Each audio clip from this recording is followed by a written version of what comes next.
राजीव त्यागी, प्रधानमंत्री नरेंद्र मोदी ने आश्वासन दिया है, गौरव भाटिया कह रहे हैं, क्या इससे विपक्ष को संतुष्टि होती है? दूसरा, विपक्ष की लगातार यह मांग थी कि हमें बताया जाए, तो प्रधानमंत्री ने अब सर्वदलीय बैठक भी बुलाई है जिसमें सारी पार्टियों के नेता मौजूद रहेंगे, वो अपने अपने सवाल पूछ पाएंगे, उनसे जो जवाब चाहिए उनको मांग पाएंगे। क्या इससे संतुष्टि होती है या ये राजनीति चलेगी जब तक बॉर्डर पर टेंशन चलेगा? सबसे पहले कर चले हम फिदा जान वतन साथियों, अब तुम्हारे हवाले वतन साथियों। हमारे हवाले वतन है, वो 20 को चले गए, शहादत दे गए। भारत माँ की रक्षा करते करते हम निश्चित रूप से व्यथित हैं, पीड़ित हैं, आक्रोशित हैं, लेकिन हम सब साथ हैं और हम साथ रह करके निश्चित रूप से इस समस्या से साथ आकर के निकलेंगे। इसमें कहीं कोई संशय नहीं है। मैं सिर्फ इतना ही जानना चाहता हूं सरकार से, क्योंकि देशवासियों का अधिकार है जानना सरकार से, सरकार को बताना भी चाहिए कि सरकार ये बताए कि कूटनीतिक विफलता क्यों हुई और किस तरह से हमारी सामरिक क्षमता इतनी तकड़ी होने के बाद की चौथे नंबर की हमारी ताकतवर सेना है और हमारी सेना हौसले में नंबर 1 है पूरे विश्व में। हमारी सेना के इतने बेहतरीन होने के बाद भी चीन कैसे घुस आया, कहाँ चूक हुई, इसके बारे में सरकार को स्पष्ट बताना चाहिए। जनरल पनाग के आर्टिकल के बाद से सुबुगाहट शुरू होती है और उसके करीब करीब 30-40 दिन बाद सरकार स्वीकार करती है कि चीन हमारी सीमाओं में घुस आया है। जब इस सीमा में घुस आया था तो उसको हालांकि शुरू में तो नकारती रही, लेकिन ये कहा कि अब चीन जा रहा है, वापिस जाते जाते इतना बड़ा हादसा कैसे हो गया, इतनी बड़ी शहादत कैसे हो गई, सरकार को इस पर निश्चित रूप से कार्रवाई करनी चाहिए। बहुत स्पष्ट मैं कहना चाहता हूँ। इतिहास के आईने में यदि आप देखेंगे रोहित जी, तो ये पाएंगे कि 2013 में एक माउंटेन स्ट्राइकिंग कॉर्प्स का गठन किया गया था मनमोहन सिंह सरकार के द्वारा। वो सिर्फ 70,000 सैनिक उसमें रहने थे और करीब 40,000 करोड़ के बजट का प्रावधान हमने किया था उसमें। लेकिन उसका माउंटेन स्ट्राइकिंग कॉर्प्स का कहाँ क्या स्थिति है वर्तमान में? जो भारतीय जनता पार्टी के प्रवक्ता है, मैं उनसे पूछना चाहूंगा कि माउंटेन स्ट्राइकिंग कॉर्प्स का क्या स्थायी स्थिति है, क्योंकि वो फोर्स का जो गठन किया गया था वो चीन की सीमा के लिए किया गया था। चीन से जो भारत की सीमा लगती है सुरक्षा करने के लिए किया गया था, क्योंकि सामरिक विषयों पर बात होनी चाहिए और कूटनीतिक विषयों पर बात होनी चाहिए।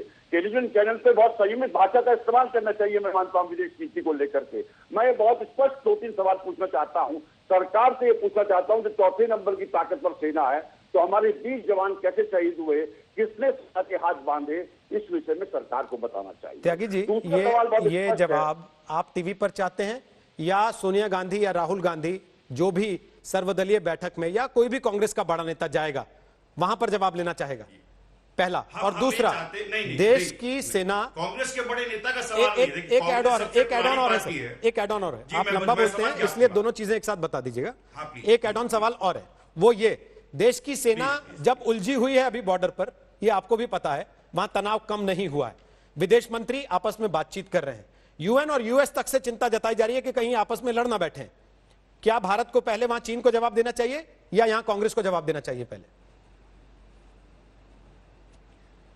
निश्चित रूप से देश को भी जवाब देना चाहिए सरकार को, और निश्चित रूप से हमारी सेना पे हम सभी को विश्वास है कि हमारी सेना इसका माकूल जवाब देगी और माकूल जवाब देकर के 20 सैनिकों की शहादत का बदला लेगी। लेकिन जो आपने बात उठाई है, मैं सिर्फ इतना ही कहना चाहता हूं कि सर्वदलीय बैठक आपने बुलाई है, भारतीय जनता पार्टी की सरकार ने बुलाई है। सर्वदलीय बैठक में निश्चित रूप से इन विषयों को रखा जाना चाहिए, इन विषयों को निश्चित रूप से, क्योंकि देखिए हर पॉलिटिकल पार्टी का नेता जितने भी है वो भी जनता का प्रतिनिधित्व कर रहे हैं। संसद एक ऐसी संयुक्त व्यवस्था है हमारे यहाँ, सर्वदलीय बैठक ऐसी व्यवस्था है जिसमें हम सब मिलकर के देश की समस्याओं से रूबरू हो सकते हैं, उनके विरुद्ध लड़ भी सकते हैं समस्याओं से। तो हम सब संयुक्त हैं, बहुत स्पष्ट मैं कहना चाहूंगा। दूसरी बात जो आपने कही है उस पर बहुत स्पष्ट, मैं आज इस पे जा ही नहीं रहा हूं रोहित जी, कि लाल आंख दिखानी चाहिए, 56 इंची सीना दिखाना चाहिए, या प्रधानमंत्री मोदी की जो ट्वीट है 2013-14 के चाइना को लेकर के उसके बारे में, या 9 बार प्रधानमंत्री चले जा चुके हैं चीन में, तो चीन से क्या हासिल हुआ। मैं सिर्फ इतना जानना चाहता हूं कि सरकार ने 2020-21 के बजट में, 20-21 सुनने वाली बात है बहुत महत्वपूर्ण, 19-20 का जो बजट था सरकार का रक्षा बजट, वो करीब जो बजट था 3,16,296 करोड़ का था। 20-21 का बजट 3,23,053 करोड़ रुपए है। करीब आपने 2% से भी कम बजट बढ़ाया रक्षा का, जबकि 2009 से मनमोहन सिंह सरकार ने 10% से लेकर 17% तक रक्षा बजट में बढ़ोतरी की। तो सरकार को रक्षा बजट का ध्यान रखना चाहिए, माउंटेन स्ट्राइकिंग कॉर्प्स का ध्यान रखना चाहिए कि वो सेना दोबारा से खड़ी हो, वो पूरा एक बटालियन खड़ी होनी चाहिए पूरी की पूरी।